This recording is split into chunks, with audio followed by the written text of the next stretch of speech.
بدگمانی، اگر دو لوگ سرگوشی کر رہے ہوں تو تیسرا سمجھتا ہے کہ میرے ہی لیے کچھ ہو رہا ہے۔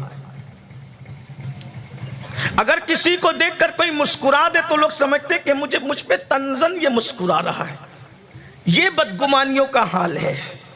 آئیے میں آپ کو بتاؤں، بدگمانی سے خود بھی بچو، اور اپنے آپ سے دوسرے لوگ اگر بدگمان ہونے کا خطرہ ہو تو خود ہی وضاحت کر دیا کرو تاکہ لوگ بدگمان نہ ہو۔ اور ایسے کاموں سے بھی بچو جس سے لوگوں کے اندر بدگمانیاں پیدا ہو۔ روایتوں میں آتا ہے کہ ایک مرتبہ اللہ کے رسول صلی اللہ علیہ وآلہ وسلم مسجد نبوی شریف کے اندر معتکف تھے۔ امہات المومنین میں سے ایک ام المومنین اللہ کے رسول علیہ السلام سے ملاقات کے لیے آئیں۔ سحری کا وقت تھا، اندھیرا تھا۔ وہ حضور علیہ الصلوۃ والتسلیم سے مسجد کے باہر کھڑے ہو کر گفتگو فرما رہی تھی، اور اللہ کے رسول علیہ السلام مسجد کے اندر موجود تھے۔ صحابہ کرام میں سے چند لوگ سحری کے بعد ٹہل رہے تھے۔ ان لوگوں نے دیکھا اللہ کے رسول کا چہرہ اندھیرے میں بھی چمکتا تھا۔ حضور علیہ السلام کا چمکتا چہرہ دیکھ کر پہچان گئے کہ یہ اللہ کے رسول ہے، لیکن جو خاتون موجود ہے اس کو کوئی پہچان نہ سکا کہ یہ کون ہے۔ اس کی وجہ یہ تھی کہ اس دور میں خواتین چادر بہت بڑی لیا کرتی تھی، اور چادر وہ اس طریقے سے اوڑھتی تھی کہ دبلی ہے یا پتلی یہ بھی پتہ نہیں چلتا تھا۔ موٹی موٹی چادریں ہوتی تھی، بھدے رنگ ہوتے تھے، بلکہ ان کی چادریں بھی خوبصورت نہیں ہوتی تھی۔ اوپر کی جو چادر لیا، کپڑے خوبصورت ہو سکتے تھے لیکن چادریں ان کی بڑی بھدی ہوتی تھی، اور وہ جان بوجھ کر بھدی چادریں اپنے سر پر ڈالتی تھی۔ کیوں؟ اس لیے کہ تاکہ لوگ متوجہ نہ ہو۔ یہ اور بات ہے کہ آج برقعے کے نام پر ایسا فیشن چل پڑا ہے کہ لوگ برقعوں کو اتنا خوبصورت بناتے ہیں کہ نہ دیکھنے والے کی نگاہیں بھی اس کی طرف متوجہ ہو۔ حالانکہ آج سے 900 سال پہلے حجت الاسلام امام غزالی رحمت اللہ علیہ نے فتویٰ دیا تھا کہ ڈیزائن والے برقعے عورتیں نہ پہنا کریں، اس لیے کہ ڈیزائن والے برقعے عورتیں پہنے گی تو لوگوں کی اس کی طرف توجہ جو وہ مبذول ہوگی۔ لیکن حیرت کی بات یہ ہے، آج 17,000 کے برقعے، 25,000 کے برقعے، 30,000 کے برقعے، اور اتنے خوبصورت ترین برقعے کہ لوگوں کو دعوت نظارہ دے رہے ہیں۔ پردے کا مقصد کیا ہے؟ پردے کا مقصد تو یہ تھا کہ ظالم نگاہوں سے بچا جائے، اور اب برقعے ایسے خوبصورت آ گئے کہ لوگ اس کی طرف متوجہ ہوتے ہیں۔ کاش لوگ امام غزالی کے فتوے پہ، امام غزالی کی نگاہوں کو سلام، 900 سال پہلے کے ڈیزائن والے برقعے پر آپ نے پابندی لگائی، اس کے خلاف احتجاج درج فرمایا اپنی تحریر کے اندر۔ اگر آج کے برقعوں کو امام غزالی دیکھ لیتے تو کیا کہتے ہیں؟ ادھر سے کٹے ہوئے، ادھر سے پھٹے ہوئے۔ آپ اندازہ تو کریں، مردوں کے کانوں پر جو نہیں رینگنا، بھائیوں کے کانوں پر جو نہیں رینگنا۔ وہ تو یہ سمجھتے ہیں کہ میری بیوی سب سے خوبصورت برقع پہن کے نکلے تاکہ پتہ چلے فلاں سیٹ صاحب کی بیوی جا رہی ہے۔ انا للہ و انا الیہ راجعون۔ اور خواتین اگر موجود ہوتی ہیں، اگر موجود ہے تو ہم ان سے گزارش کرتے ہیں برقعے بھدے ہونے چاہیے تاکہ برقعے دعوت نظارہ نہ دے۔ یہی تو بات کہنے کی ہے۔ 17 ہزار کے برقعے پہن کر آج عورتیں عزت نہیں بچا پا رہی ہے، لیکن جس کے دوپٹے میں 17 پیون تھے، اس سیدہ فاطمۃ الزہرا کی چادر تطہیر کی شان کا عالم یہ ہے کہ کبھی اس دوپٹے کو چاند و سورج نے بھی نہیں دیکھا۔ اور میرے امام نے یوں گنگنایا، جس کا آنچل نہ دیکھا مہو مہر نے، اس ردائے نزاہت پہ لاکھوں سلام۔ سیدہ ظاہرہ طیبہ طاہرہ جان احمد کی راحت پہ لاکھوں سلام۔ ہماری فکر بدل گئی، ہماری سوچ بدل گئی، انداز زندگی۔ اور یاد رکھنا، آپ سوچ رہے ہوں مردوں کے اجتماع میں برقعے کے ذکر کی کیا حاجت ہے؟ یاد رکھنا، اللہ کے رسول علیہ الصلوۃ والتسلیم نے ارشاد فرمایا کہ جنت کے دروازے پہ لکھا ہے کہ اللہ نے دیوس پر جنت کی خوشبو کو بھی حرام کر دیا ہے۔ یہ جنت کے دروازے پہ لکھا ہے کہ جنت کی خوشبو دیوس پر حرام ہے۔ صحابہ کرام نے عرض کیا یا رسول اللہ صلی اللہ علیہ وآلہ وسلم، ہمارے ماں باپ آپ پر قربان، حضور یہ بتائیں کہ دیوس کون ہے؟ تو اللہ کے حبیب علیہ الصلوۃ والتسلیم ارشاد فرماتے ہیں جس کے گھر کی عورتیں بے حجاب مردوں کے سامنے جائیں اور وہ شخص منع نہ کرے، وہ دیوس ہے، دیوس۔ اللہ نہ اس کا فرض قبول کرتا ہے نہ اس کا نفل قبول کرتا ہے۔ آج تو عورتوں کو دوستوں سے ملایا جاتا ہے، پھر کہتے ہیں ہماری دعا قبول نہیں ہوتی۔ اللہ کے رسول علیہ السلام نے تو پہلے ہی فرما دیا کہ جو عورتوں کو بے پردہ مردوں کے سامنے جانے دے، اللہ اس کا فرض اور نفل قبول نہیں کرتا، اس کی دعائیں مقبول نہیں ہوتی۔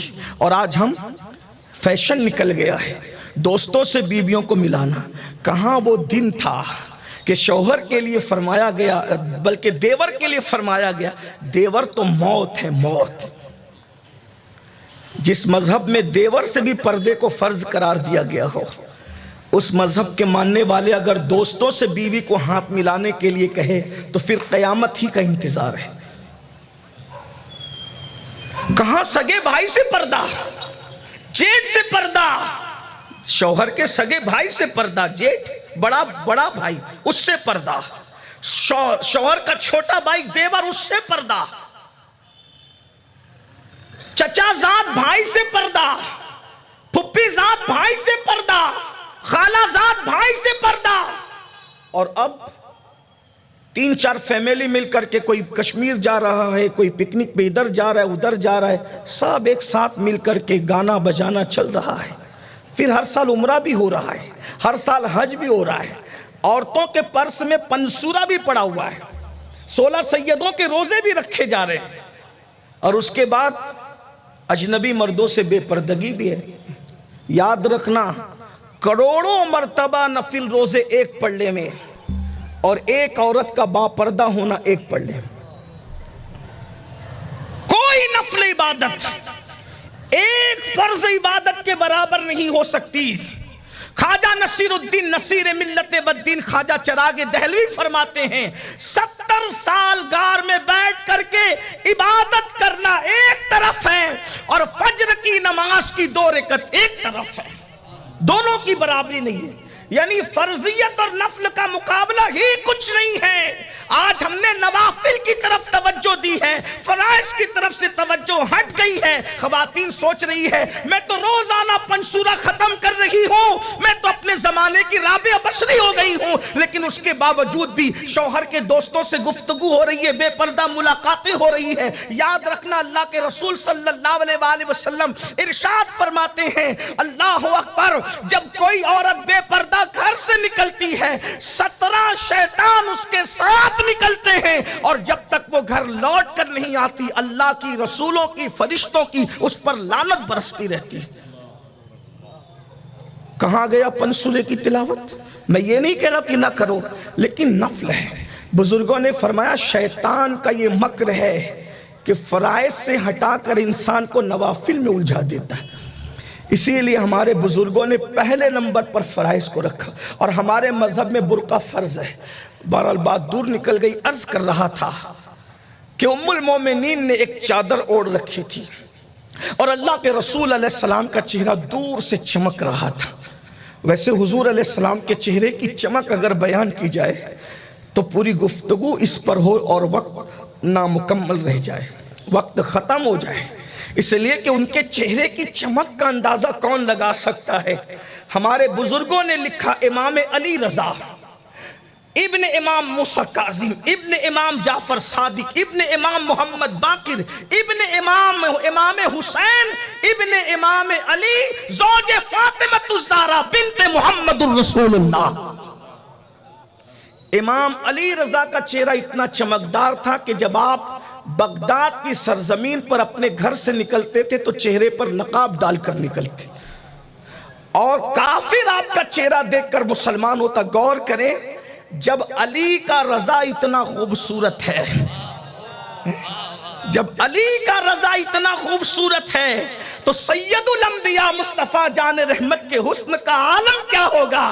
اسی کو تو میرے امام نے کہا ہے وہ کمال حسن حضور ہے کہ گمان نقص جہاں نہیں، یہی پھول خار سے دور ہے، یہی شمع ہے کہ دھواں نہیں، میں نثار تیرے کلام پر ملی یوں تو کس کو زبان نہیں، وہ سخن ہے جس میں سخن نہ ہو، وہ بیاں ہے جس کا بیان نہیں، فصحا عرب کے بڑے بڑے تیرے آگے یوں ہے دبے لچے، کوئی جانے منہ میں زبان نہیں بلکہ جسم میں جان نہیں۔ ایک مقام پر حضور کے لبوں کی تعریف کرتے ہوئے کہتے ہیں وہ گل ہے لبہائے نازک ان کے، ہزار جھڑتے ہیں پھول جن سے، وہ گل ہے لبہائے نازک ان کے، ہزار جھڑتے ہیں پھول جن سے۔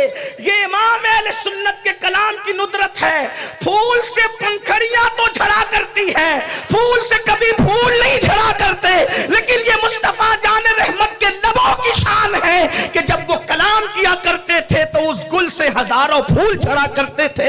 اور مزید کلام کی ندرت دیکھے، وہ گل ہے لبہائے نازک ان کے، ہزار جھڑتے ہیں پھول جن سے، او گلاب گلشن میں دیکھے بلبل، یہ دیکھ گلشن گلاب میں ہے۔ نعرہ تکبیر، نعرہ رسالت۔ اے بلبل، اے بلبل، تو نے گل کو گلشن میں تو دیکھا ہوگا، ہاں وہ گلستان کی بلبل بھی سنے اور مدینے کی بلبل بھی سنے، تو نے پھول کو تو گلستان کے اندر دیکھا ہوگا، لیکن پورا گلستان سمٹا ہوا اگر کسی ایک پھول میں دیکھنا ہو تو محمد الرسول اللہ کو دیکھ لیا جائے۔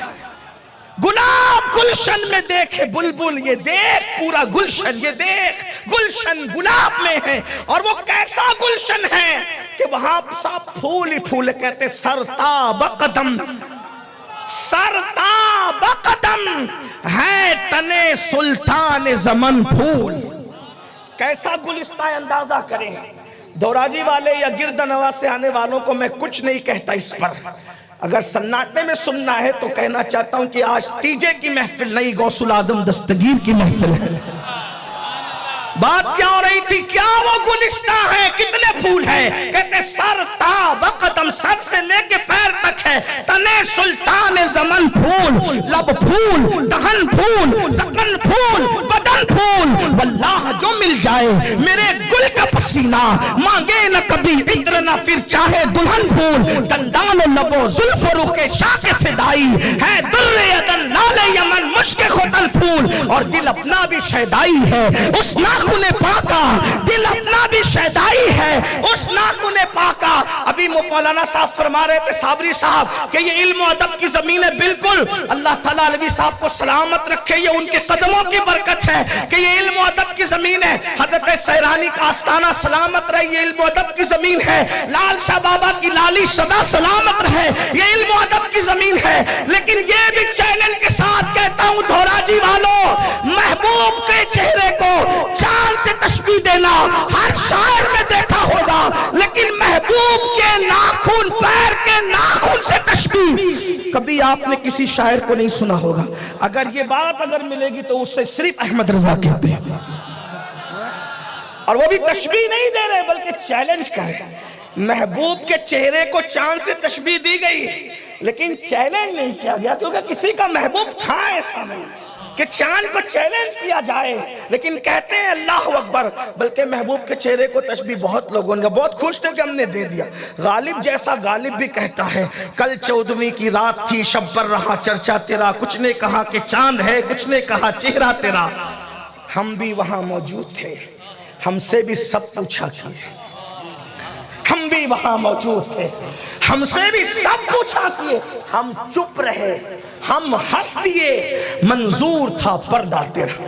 اس پر غالب کو بڑا ناز تھا کہ میں نے محبوب کو کیسی تشبیہ دی، میں نے کہا بالکل، لیکن چیلنج اگر کوئی کر رہا ہے تو وہ بریلی کا احمد رضا ہے۔